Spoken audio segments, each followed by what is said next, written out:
Нұргүл ханым өте жақсы тақырып қозғады. Негізінен бұрын көп витамин ішуге болмайды деп ойладыңыз, уайымдадыңыз, Мен алғаш кірген кезде ойлайтынмын, сатып аламын, енді өзім түсінігім бойынша, білімім бойынша мына өте жақсы деп аламын ғой, оны адамдар түсінбейді. Заказ берген адам ойбай бағасы қымбат екен деп отказ беріп қалады мысалы. Мен аламын да оны өзім пайдаланып аламын. Басында сөйтіп. Сонан кейін бір күні мынандай ой келді, мен неге оны іше беремін, мен ешқай жерім ауырмайды ғой, бұл менің бір жерімнен шығып печеньна, бір жеріме зиян бола ма деп ойладыңыз, иә? Бұны мен өндіріп жатқам жоқ деп ойлаймын.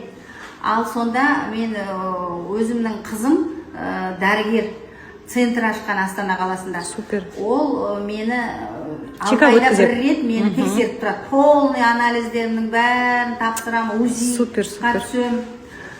Сонда мен бірнеше рет зерттедім өзімді өзім. Бір жерім ауырмайды, анализім бәрі жақсы. Құдайға шүкір. Супер. Значит, пайдалы.